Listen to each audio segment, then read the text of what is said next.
October 4, 2008. A 24-year-old American steps off a plane in Pyongyang, capital of the world's most paranoid dictatorship. He's carrying textbooks, a Bible, and absolutely no spy training. Within 6 months, Kim Jong-il's regime hands him something no foreigner has ever been trusted with: unrestricted access to North Korea's elite university. For the next 6 years, he'll walk past armed guards who could execute him for a wrong glance. He'll teach the sons of generals, party officials, future nuclear scientists. They think he's just an English teacher. He's actually gathering intelligence on the Hermit Kingdom's inner circle and funneling it to the outside world. One mistake, one suspicious question, one student reporting him, and he vanishes into a labor camp where 200,000 prisoners are already buried. But here's what makes this unthinkable. He didn't just spy on North Korea. He became one of the only Westerners to live inside the system, eat their food, follow their rules, and somehow convince the most suspicious regime on Earth he was loyal. The CIA has spent billions trying to penetrate this country and failed. How did a civilian with no training survive 6 years inside the world's deadliest trap? And what did he discover that North Korea kills to keep hidden? North Korea, a nation sealed by barbed wire and constant surveillance. Every visitor is shadowed, and neighbors are potential informants. Open internet and private calls don't exist. For decades, U.S. intelligence was blind inside North Korea. Satellites mapped missile sites but couldn't hear whispers. Offline networks and outdated defector intel left gaps. At one point, even gossip from a sushi chef guided profiles of Kim Jong-un. Human spies fared worse. South Korea sent hundreds north. Few survived. The CIA had no way to place Americans inside. Leakers faced execution. Outsiders faced the same. North Korea was the hardest of hard targets. By 2009, as North Korea's nuclear program accelerated, Washington grew desperate. Trillions spent on advanced technology. Yet, no one inside the one place America needed intel most. To get a spy into North Korea, you'd have to invent him. Someone who could enter legally, blend in over years, earn trust, all without triggering suspicion. An American in North Korea was as conspicuous as a neon sign in a blackout, except one man was already there. He wasn't a trained operative. He was a Baptist pastor from suburban Virginia. In 2004, he crossed into North Korea with a business proposal. His name was Kim Dong-chul. By the late 2000s, he had become a trusted foreign investor, the only American with a foothold in this forbidden land. He ran a hotel in the Rason Special Economic Zone, dined with officials, and received personal commendations from Kim Jong, the CIA white whale, a long-term American resident in North Korea, existed by accident. Kim Dong-chul had opened the front door that the CIA couldn't crack. But would this ordinary man agree to become something he never trained to be? And what happens when the world's most paranoid regime starts noticing patterns? Kim Dong-chul's path to Pyongyang was anything but conventional. Born in Seoul in 1953, he immigrated to the United States in 1980. He settled in Fairfax, Virginia, the classic immigrant success story. He became a naturalized citizen, earned a PhD in theology, and served as a Baptist pastor. He wasn't James Bond. He quoted scripture. In the early 2000s, Kim felt a calling to help fellow Koreans. With his wife, a Korean-Chinese woman with intriguing family connections, he moved to northeast China as a missionary, providing aid to ethnic Koreans near the North Korean border. Through his wife's family, doors opened. One relative had high-level links to Pyongyang, a cousin embedded in North Korea's military elite. In 2004, thanks to these ties, Kim received a rare invitation from North Korea's United Front Department to invest. He walked through that door. He arrived in Rason, a special economic zone where the regime experimented with foreign investment. Kim poured his entire life savings, $2.60, $6 million, into building the Tumang Hotel. Incredibly, it paid off. Kim became a model foreign entrepreneur. The state liked him. He created jobs, donated food and medicine to local communities. Kim Jong-il's administration gave him awards in 2007, 2009, and 2011. An American businessman personally commended by the North Korean government, Kim was that unique.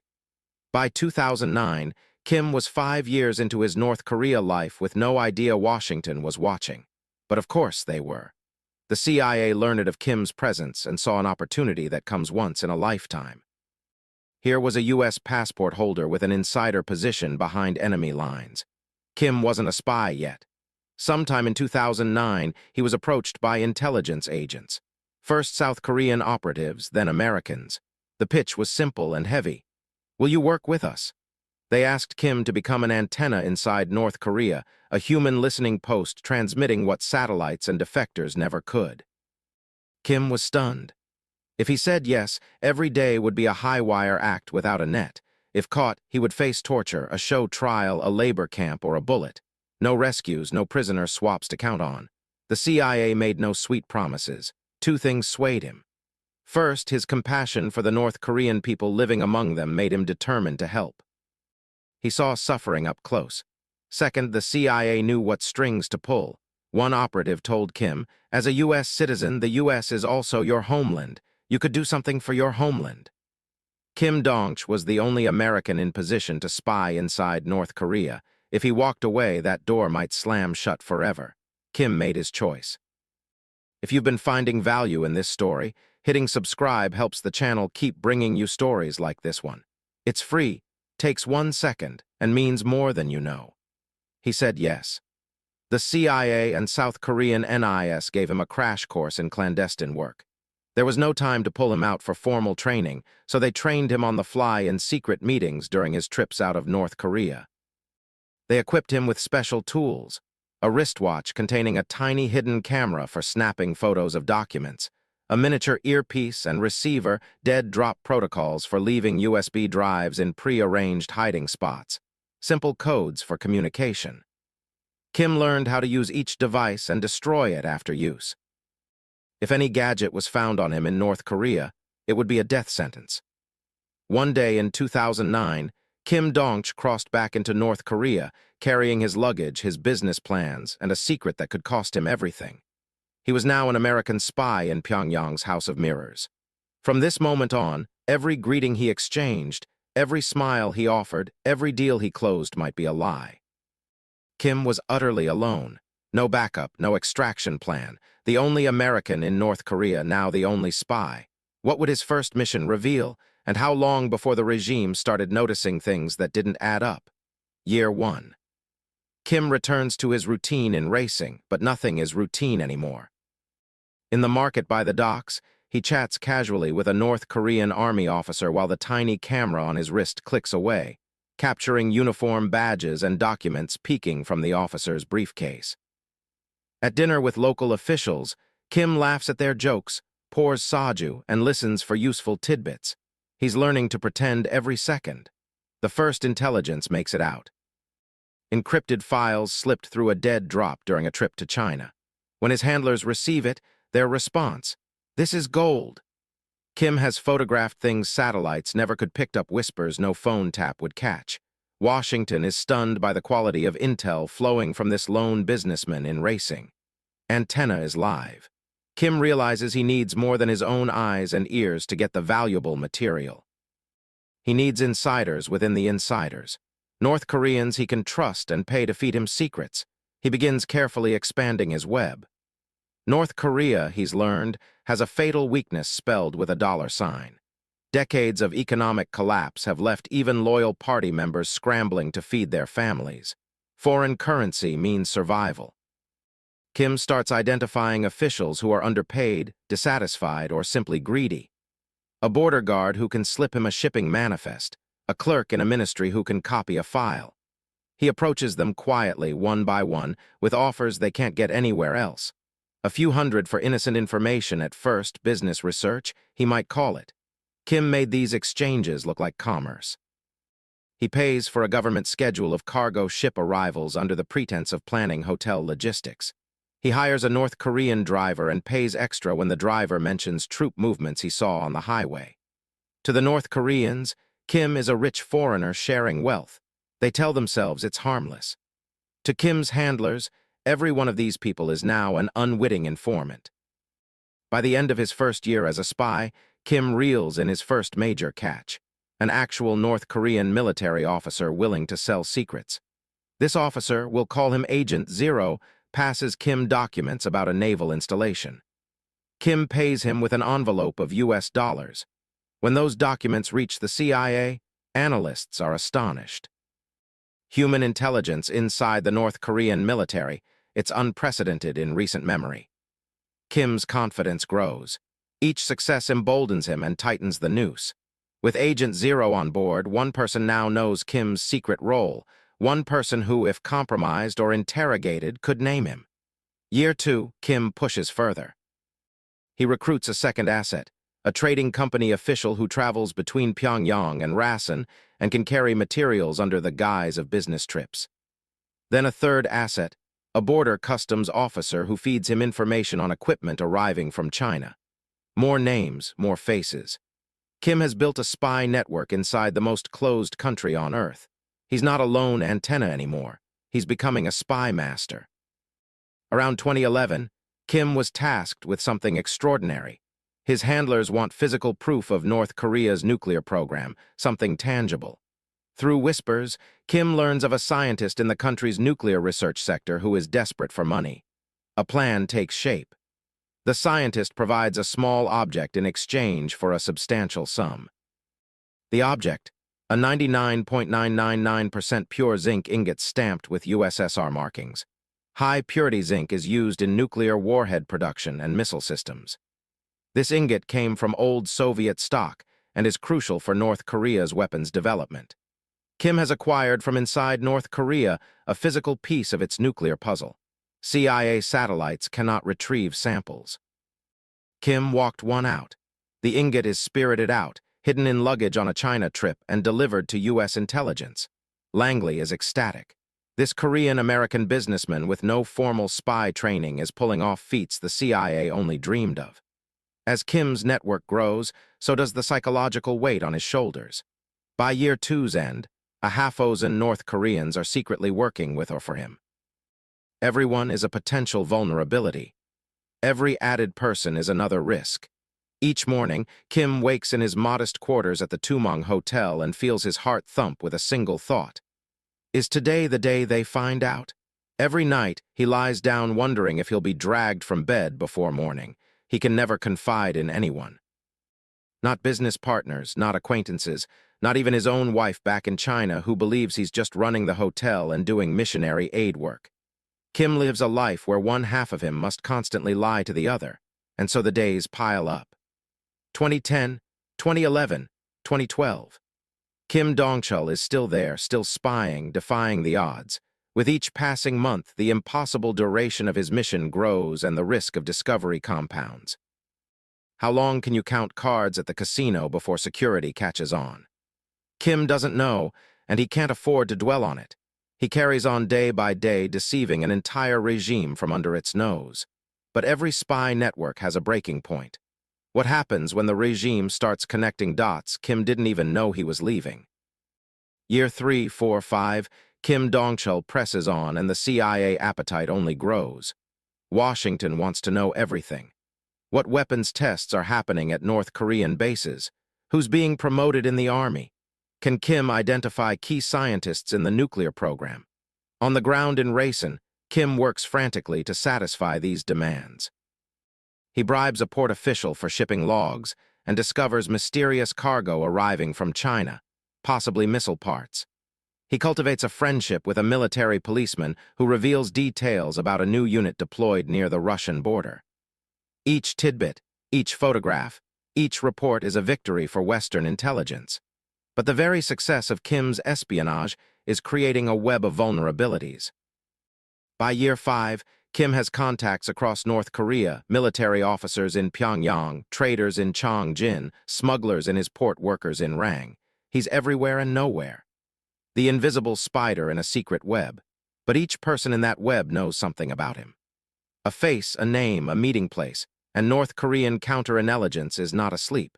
They've always watched foreign businessmen closely, and Kim is no exception. For years, he managed to appear as nothing more than a harmless hotel proprietor. Yet, as his operations expanded, subtle signs surfaced. Perhaps the Security Bureau noticed certain officials meeting this American more often than normal, or that Kim took unusual interest in areas beyond his hotel business, asking one too many questions about a nearby naval base. North Korean surveillance is patient. At first, they note and file these oddities. By year 5, Kim has to assume he's on someone's radar. Later, he would learn that authorities had been quietly monitoring his activities for some time.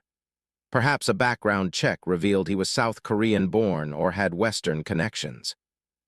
Maybe an informant hinted that the American in Rawson was asking suspicious questions. In a society paranoid about espionage, a man like Kim could never be above suspicion indefinitely. Despite the danger, Kim can't simply quit. By 2014, he's been spying for 5 years. He's delivered an incalculable stream of intelligence. If he stops, that stream dries up. And what about his sources? Those North Koreans who fed him information for money. If he vanishes, they might be exposed. The CIA has no replacement ready. He is truly one of them. In his mind, he's trapped. Every additional day he stays, the risk goes up. But if he leaves, everything he built falls apart. Kim chooses to stay, hoping he can stretch his luck a little longer. By late 2014, cracks appeared. A dispute with local authorities almost blows his cover in an unplanned way. That autumn, Kim discovers that while he was away, a race and construction crew knocked down a wall of his hotel without permission. Furious, he publicly denounces local officials. In one account, Kim threatened a dramatic protest. He said he would disembowel himself in front of statues of Kim Il-sung and Kim Jong-il if the decision wasn't reviewed. In North Korea, making a scene by a leader statue is treason. Suicide is considered a defiant act against the state. Kim essentially declared he'd rather die than be pushed around by corrupt officials. That outburst painted a target on his back. After years of actual espionage, it was a legitimate business dispute that most visibly alerted the regime that Kim Dong-chul might be in trouble.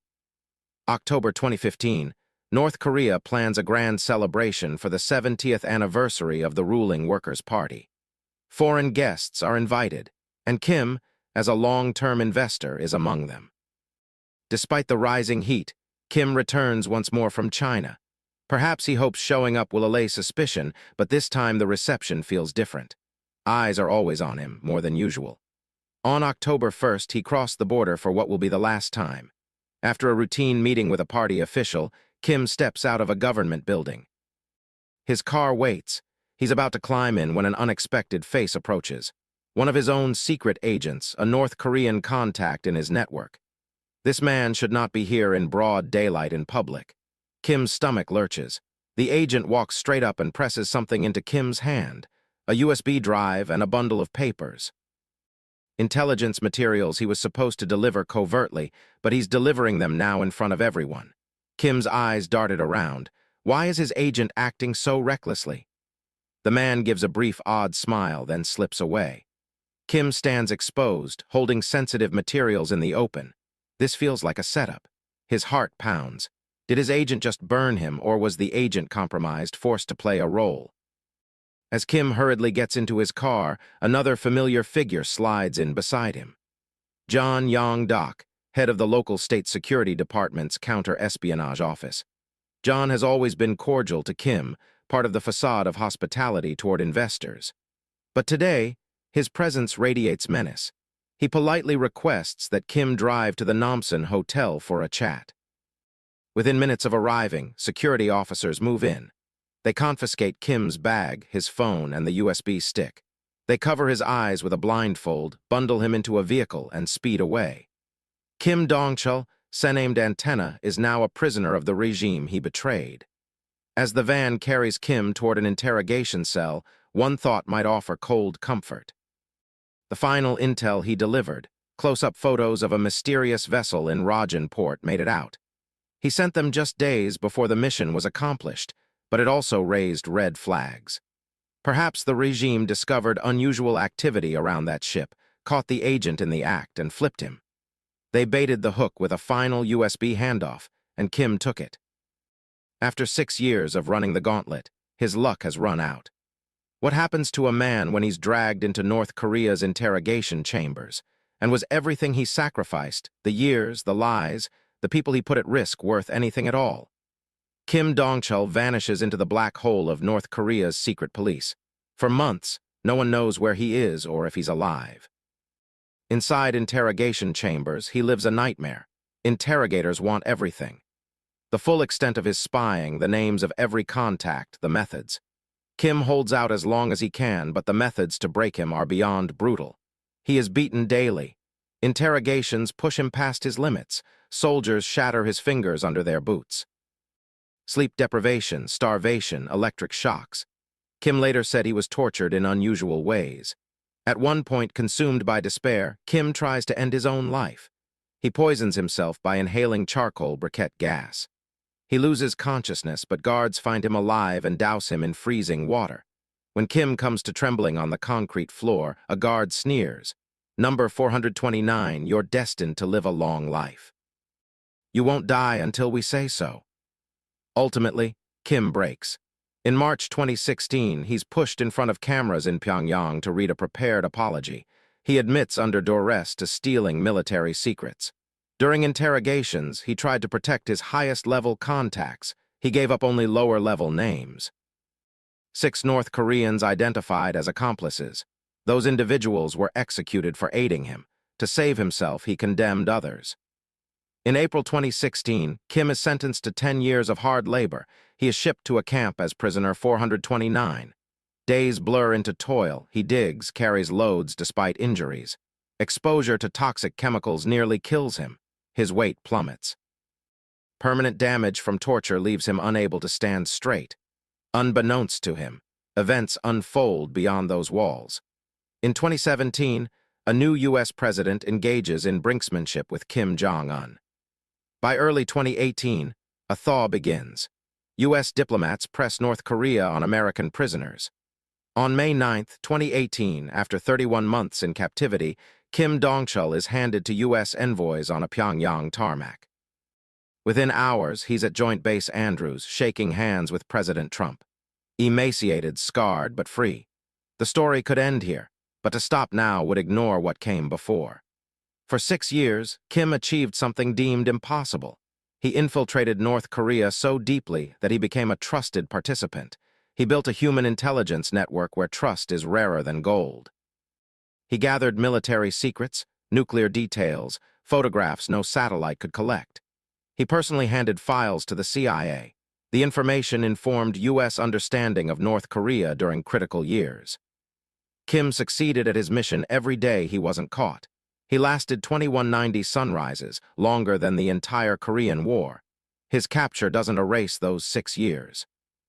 If anything, it underlines how miraculous his run was. Back in South Korea after release, Kim struggled.